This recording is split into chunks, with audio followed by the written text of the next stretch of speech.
Hello, welcome to Inner Alchemist Tarot, where you are your own alchemist. Thank you for being here. Let's see what Spirit has in store for us. Hi Gemini, welcome to your weekly reading for September 5th through the 12th. The cards have been cut and pre-shuffled with your energies. I'm just going to warm them up here as we go along. Thank you, Spirit, so much for these messages for Gemini, Gemini placements, and the rising sign as well. I'm going to draw from the Oracle first, then draw from the Tarot, get some clarifier cards, see what we're looking at for you.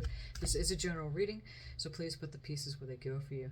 Not all the messages may apply, so take what you need, leave the rest. Okay, thank you so much for being here, Gemini. I sure do appreciate you. Thank you for subscribing and liking the video if it resonates, so others can find it. Okay, so what do we have here, Spirit? Material harvest. We have number 9. Any of the numbers that show up are good numbers for you for this week, okay? If they're combination of numbers, you know, any of the combinations too of those are good.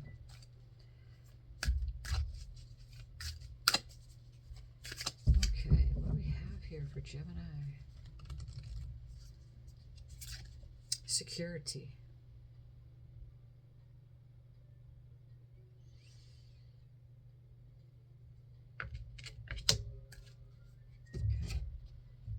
Let's see what the Oracle has to say, or the Tarot has to say here with these oracles.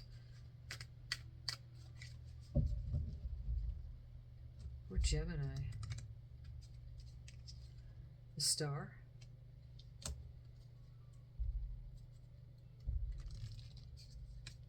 Justice.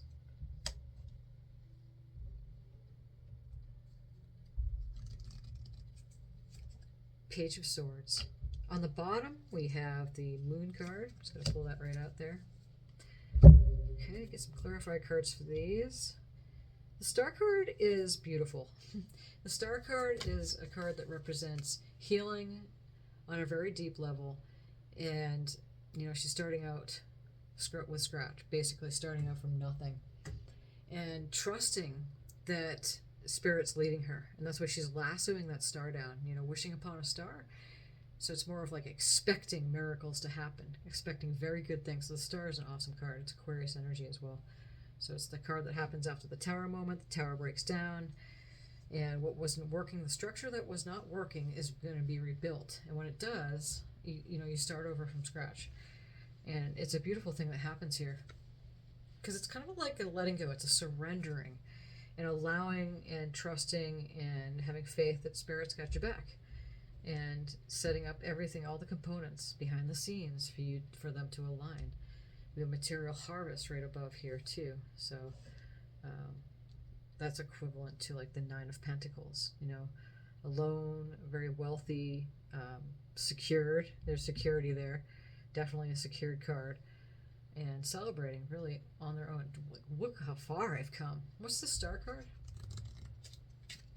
We have the 8 of Swords. The 8 of Swords, it's your energies, Gemini, Aquarius, Libra here. And the 8 of Swords is like a self-sabotage card. You know, so blindfolded, tied up, but still can move. She just doesn't know it because she's kind of feels stuck, like she can't move, like frozen in a way. And it's happening in the mind. But we're going to find out what this means with this 8 of Swords, because we have a Justice card here. You may have been thinking in recent times, you know, that things aren't going to work out, or there's that doubt, or really feeling like you can't make a decision, you can't move. That's stuck energy.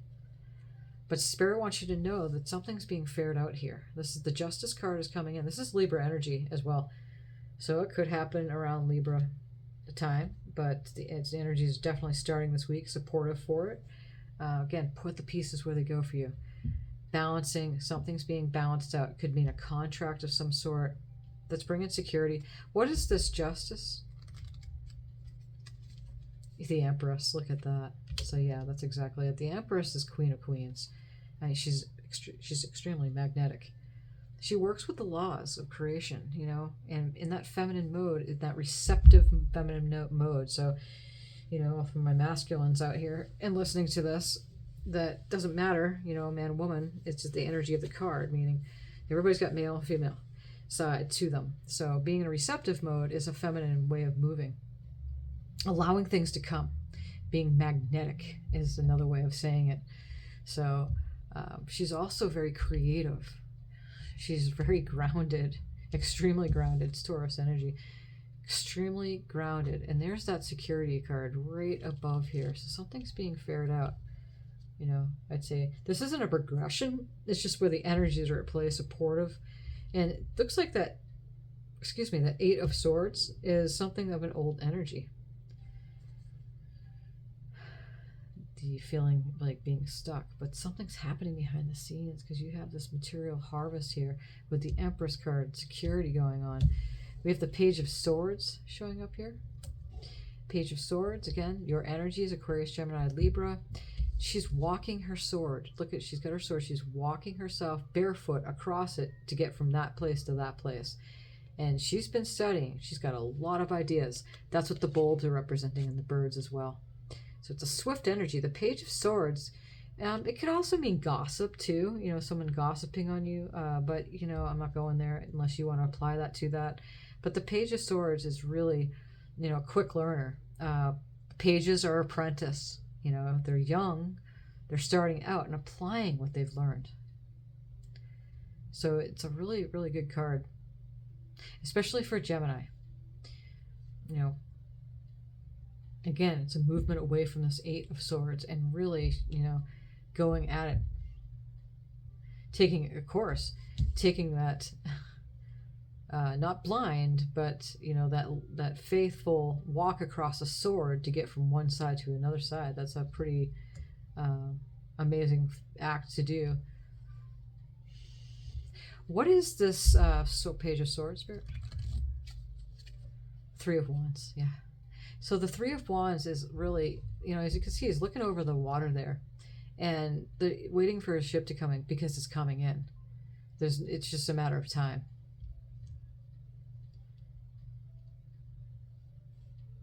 I love it. We have the Moon showing up here. We have the Two of Swords here. So there's an intuitive approach happening this week. Spirit wants you to know that it's abundant for you at this time. At least, yeah, being supportive for you to make this decision, even blindfolded. That's what the Two of Swords is.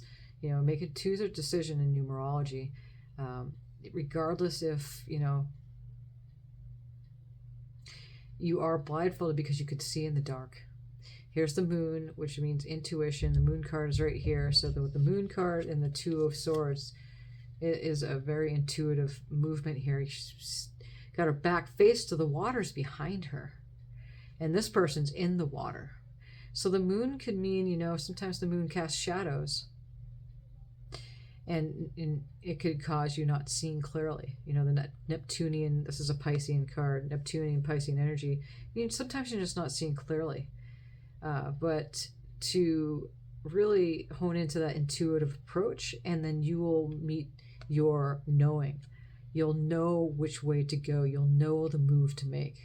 Again, this is your card, the Swords here, Two of Swords. Gemini, Aquarius, and Libra.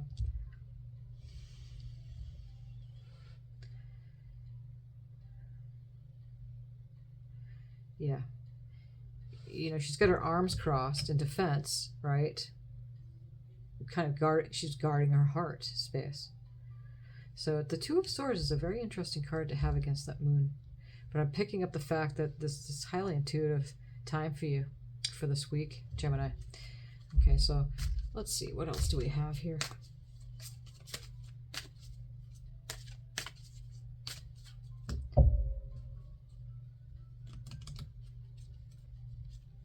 Offer.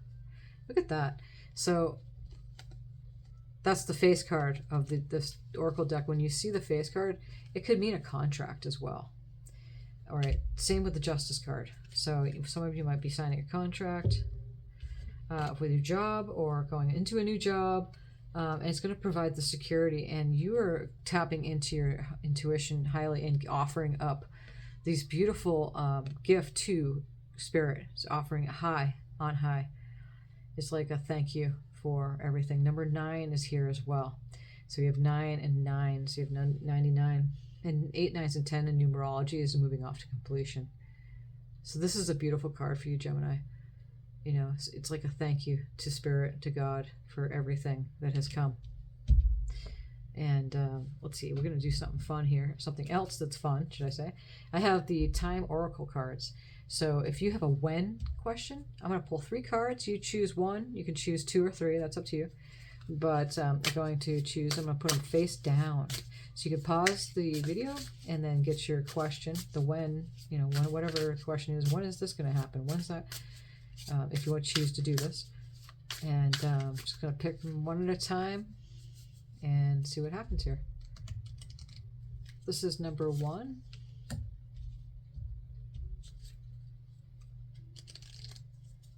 Number 2. And number 3. Okay, so you have your one question. This is the number 1 card, is at night. So you could, you know, receive information, you know, through meditation or your dream space at night for an answer or what move to make, whatever the question of when. A message, you know, email, communication of some sort, anything that's happening at night. Okay, this is number 2. May. And look at that. That's your birth time too, May, June. So when, you know, yeah, we got a little bit we're in September now, so do the math on that one, right? We get a little bit, but perhaps that's needed. Okay, so this is number 3 here. The fall. And we are about to approach the equinox, the fall equinox here, in a couple weeks, I believe, right? A little less than, or something around that. Oh, it's the 22nd, right? The equinox it's not strictly on the 20th. But give or take, it's around that time. So the fall's coming up, and then, you know, we have all the way up to December 20th, right? And that's considered really, that's the late fall. But you still have that period, right? From September, at least here in the Northern Hemisphere. From September 22nd to December 19th or 20th, give or take. Okay. Well, these are the messages that we have for you. Thank you, Spirit, so much for these messages. One thing I want to do is just a quick advertisement. I am a writer. I've written a few books, and you can find them on Amazon. You can find my website information in the details of each video. But this is Walking the Path of Least Resistance, okay? So it's a really short book, and it's all about how you are your creator of your own life, your own reality, that you are your own inner alchemist, and that's why I'm sharing it with you on this channel, because that's what we talk about. And very simple information on how that happens and what to follow to walk in that path of allowing things to unfold accordingly to what you're giving your attention to with your thoughts, and then how you're carrying yourself around emotionally. It's such an important thing because, you know, most of us were not taught to expect good things, you know, be happy and see what happens. You know, we weren't taught these things. Some of us actually were born and raised in families that were quite the opposite. So it's a very good book. Many people out there speaking of this and manifestations and how we do that ourselves. So I recommend that, to read that, pass it on to your friends and family if you, you know, if it resonates with you. And thank you so much for being here, and many blessings on the coming week, Gemini. I sure do appreciate you. Thank you for subscribing and liking this video if this is resonating with you. Until next time.